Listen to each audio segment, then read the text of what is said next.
The story begins when Annie throws a surprise party to celebrate her fine-ass husband Scott for landing a record-breaking deal at his job. Although the party was not that much of a surprise to Scott, he made sure to thank Annie and her shake-and-go wig. After the party, Annie speaks about buying a house in Napa, California, so they can start a family. They go to check the house the next day. While checking out the property, its owner Charlie accidentally scares them by killing a deer up close. However, he apologizes and manages to convince the scared couple to stay and inspect the house. Girl, I wouldn't go in there with that Trump supporter.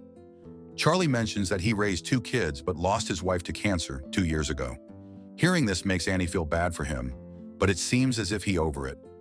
During the tour, Scott notices that Charlie is flirting with his wife, so he wraps his hand around her in the next room to make the leather face back off. At some point, Charlie mentions that he will move to Florida after he sells the house since his daughter wants him to live with her. Afterwards, Annie wishes that her husband would buy it. Charlie insinuates that they can't afford the property at $3.5 million. Pissed off at the microaggression, Scott readies to leave. However, Charlie throws in all the furniture and drops the price to $3.2 million, and he specifically says he wants them to have this house. I would not want any of his pre-civil rights art pieces. While driving home, Scott realizes Annie wants the house more than she wants his D. Since we won't have a movie without this plot point, they decide to purchase the house. A few days later, Scott and his wife move into the house and begin settling in, not knowing that Charlie is still emotionally attached to it. When Charlie hands over the keys, he appears visibly emotional because he is leaving both his hometown and his old house behind. Annie feels sorry for him and hugs him, but her husband disapproves of her sympathy toward the insurrectionist. Later that afternoon, Annie displays her lewd side and lures Scott into the kitchen for a warm baking session. Michael Ealy, that's Mufasa. Aaron, Pierre, that's Mufasa. At night, he hosts a dinner with Mike and his wife. Mike goes out for a quick smoke and tinkle at some point and gets the feeling that he is being watched. He tosses his cigarette on the property. Then the next day, he sees a cigarette burn in his car when he prepares to leave Scott's house. A few days later at an ice cream shop, Annie sees Scott and the cashier flirting. Annie confronts him about this, but Scott tries to move on from it. Scott gets a call from his wife while trying to land another client at work. While on the call, Annie informs him that Charlie is mowing their lawn. The news comes as a shocker to him since Charlie was supposed to be a crazy Florida man already. Annie converses with Charlie to find out why he is still in town. Charlie says he is finding it hard to abandon the house, but he will be leaving town soon. He then hands her a bunch of contacts she can reach out to in case anything needs fixing in the house. Annie invites him over to Thanksgiving dinner as a way to thank him for helping out with the lawn. Girl, that red hat is a red flag. When Scott finds out that Scott will be joining them, he decides to go along with the dinner, but it's clear that he is not happy about a Whitey trying to be Mr. Steal Your Girl. Charlie does not look happy with all the furniture changes in the house, especially the painting that was replaced. During dinner, Mike and everyone else laugh when Charlie talks about how important his house is to him, comparing it to the Taj Mahal. His mood changes when Mike mentions that he wants to go out for a quick smoke. Charlie slaps a bottle of liquor on Mike's head so hard, Mike ends up on the TV show Power. But it was all in Charlie's imagination. While out on a smoke, Mike realizes Charlie may have been the one who tampered with his car. After Charlie leaves, Mike tells everyone that he thinks Charlie ruined his car. He also believes that Charlie is spying on the house. For this reason, Scott joins him in the woods to see if Charlie is hiding somewhere. Meanwhile, Mike's wife Rachel talks about how Charlie kinda hot, giving the white daddy vibe. Girl, your taste in men need to be checked. While searching the woods, Scott and Mike see a vehicle that resembles Charlie's car, but it drives away when they try to get closer. This alone causes Scott to rig the entire property with security lights and alarms to prevent any intruders. Oddly, the creepy old man storms out of his car and yells at the workers from drilling into his house. Scott tells him to back off, and Mike advises Scott to get a gun if he wants to protect his wife. But Scott refuses because his brother was gunned down when he was young. That night, the lights are triggered and Scott sprints into the woods to see who is trespassing on his property. On the way, he passes by Charlie, but I guess Charlie is too dark to see. A few days later, Scott drives back home with his wife, only to find the turkey neck on his property. Scott yells at Charlie for having a gun on his property. When asked about his intentions, he leads the way to a room where Christmas decorations are stored. Annie appreciates the kind gesture, but Scott makes it clear to Charlie that he should call or text the next time he wants to visit the house. While he speaks, his foolish wife feels bad for Charlie and feels like Scott is taking things too far. "Ho, is you dumb?" She wants Scott to give Charlie a break since he recently lost his house and his wife, but Scott don't give a fuck. An argument begins as a result, and they end up not making hot dogs that night. The following day, an attractive colleague invites Scott to have drinks after work. This finna get messy. Meanwhile, Charlie assists Annie with the Christmas decorations. He gets flirty with her and takes a peek at her backside to see what he is getting into. At some point, Annie gets on a call with Scott and becomes angry since he will not make it to dinner on time. She can hear the club music in the background. After the call, the attractive colleague from work makes her move on Scott and tries to sway him into hitting her kitty. They kiss briefly, but Scott declines the trifling hoe, insisting that he go back home to his wife. Later that night, he drives home and gets angry when he learns that Charlie helped Annie with the decorations. He even gets angrier when he discovers that Annie was drinking with Charlie while he was away. Boy, you's the one who let that hoe kiss you. Annie gets upset because he was unfaithful before. Hence, her trust in him has diminished. Because of this, they sleep in separate rooms. Later that night, Scott wakes up and inspects the house since he has a feeling that Leatherface is back. He almost shits his pants, but it's just his wife. Annie heard some noise in the house too. However, she makes up with her husband and settles to get a taste of his eggplant. While doing the deed, Charlie watches from a distance, wishing to have Annie all to himself. The following day, Scott stops by a restaurant to get coffee and bumps into his new neighbor. The guy speaks about Charlie and mentions that he seems suspicious. He adds that Charlie's wife died in the house, and it was not because of cancer.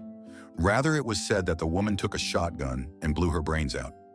Hearing this shocks Scott a lot that he brings it up with his wife so she can be careful of Charlie. However, Annie thinks that Charlie is not behind his late wife's death, since there is no evidence to prove it. Huh, you really dumb. Charlie Dunn lied about the cancer thing, though. That evening, after a romantic dinner session with Annie, Scott leads the way to a bar. Coincidentally, the old man is there. Things get pretty heated when Scott questions him if he wants to take Annie away from him. He warns him to stay away from the house. Meanwhile, Charlie is only concerned with setting their score as men in a private place. After Scott is done with his warnings, Annie apologizes to Charlie and makes Scott look stupid. Nonetheless, Charlie gets a mental breakdown at night, but he fakes a school shooter smile to suppress his psycho self. The following morning, Scott wakes up and heads out for a run. He stupidly uses noise-canceling earbuds. While jamming to Britney Spears, Charlie runs him off the road and Scott gets admitted to the hospital. When Annie gets the news about the accident, she hurries to the hospital to see how he is doing. Thankfully, Scott only sustained some minor injuries but will not be discharged yet. He tells his wife not to worry about him. After she leaves, Scott stops and thinks about his accident and strongly believes that Charlie is the one behind it. He informs Mike later that day and then begs him to do some digging into Charlie's past. That evening, Annie suspends her shower session since Charlie is at the door. Charlie offers her some pizza, claiming that he feels bad about Scott's health. Since the lead is leaking out her wig and into her brain, the dumbass lets Charlie into the house. In the meantime, Mike arrives at the hospital.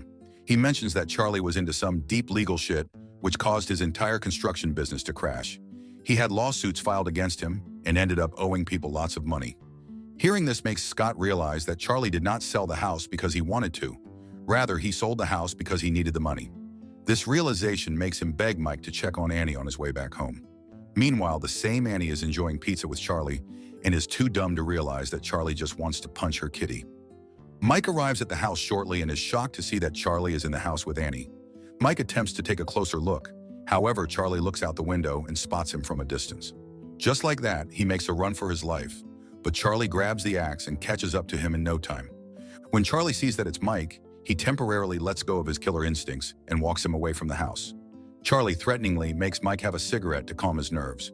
Upon reaching the car, Charlie says there's only room for one token white man and swings an axe into Mike's chest. When done, he meets with Annie and acts like he sprained his ankle. He settles for a massage session with her and almost gives in to the obsessive feeling of having her all to himself. Even at this point, Annie notices nothing off about him, and that's on lack of survival instincts. I just know a man wrote this because most women aren't this dumb. The following morning, Annie takes a shower but does not know that Charlie is behind the door watching her. The creepy-ass man even takes off his clothes. After she is done, she gets the feeling that someone is in the house, but she finds no one after searching. Scott arrives at the house shortly and sees Charlie holding some flowers outside. Again, he warns him to stay away from his property and to stop seeing his wife. After the conversation with Charlie, Scott meets Annie and mentions some things he learned about him. Since Annie didn't see Mike at all, Scott gets more suspicious and wonders how Charlie found out that he was hospitalized. He tries his best to help his empty-headed wife to put the puzzle pieces together. Later on, he reaches out to the cops and tries to place a restraining order on Charlie, but it fails since the bastard lied about his address. Even so, he struggles to find Mike, not knowing that he is already dead. However, he manages to reach out to Charlie's daughter, and she seems afraid, so she hangs up. Later that afternoon, Charlie sneaks up on Annie, and she becomes scared. They made that hat red on purpose. He tries to explain himself and says everything he's going to do moving forward will be for their future together. After sending him out of the house, she locks everything and checks out a door that's making squeaky noises. As a result, she slips and falls into the basement and finds out that Charlie has been living there the whole time. However, Charlie finds her snooping around and chases after her to prevent his secret from getting out. On the way, Annie freaks out after seeing Mike's frozen corpse. This is when she realizes how dumb and trusting she was. She seamlessly runs out of the basement and tries to call the cops, but Charlie catches up to her. She grabs a knife, but he gets the upper hand. Then he tries to kiss her. Eventually, he overpowers her. Meanwhile, Scott hops on a call with Charlie's daughter. According to her, Charlie killed his wife and made it look like suicide since his wife threatened to take away the house and file for a divorce. After hearing this, Scott speeds off to his house to see if Annie is okay. "Annie, are you okay? Are you okay, Annie?" Upstairs, they really have Charlie sticking out his tongue and violating our poor girl Megan Good. "Y'all, I'm so upset the director added this nastiness." Scott finally arrives, so Charlie ties Annie up. The two fight and tackle, and Charlie yeets Scott off the second floor. He struggles to recover from the beatings. Meanwhile, Annie has locked the door, and Charlie does his best Jack Nicholson impression. Scott joins in on the fight and manages to save his wife from getting choked to death. Thankfully, Annie stabs Charlie in the back to send him away. Rather than die, Charlie heads to the basement and readies his shotgun to blow Scott and Annie to pieces. After shooting the lights off, the fool struggles to find where the scared couple is hiding, so he resorts to shooting each door one by one. On reaching the last door, he lets his guard down, and Scott seizes the opportunity to slam a bat in his face. Just like that, he loses a couple of teeth and falls flat to the ground. Despite being in this state, Charlie feels confident that he will make it out alive since he believes that Scott will not shoot him. However, things get serious when Annie dials 911 and reports that her husband just killed an intruder. This alone shocks Charlie, but Scott does not waste a second in pulling the trigger on his fugly face, saving the world from another maggot. What did y'all think of this episode? I really think they wrote Megan Good's character terribly. Most women are more aware of their surroundings. Surprisingly, Dennis Quaid was the standout in acting. He plays creepy white man all too well. Subscribe to watch more videos like this. Turn on notifications. And leave a like, it really helps the channel out. Thank you for watching.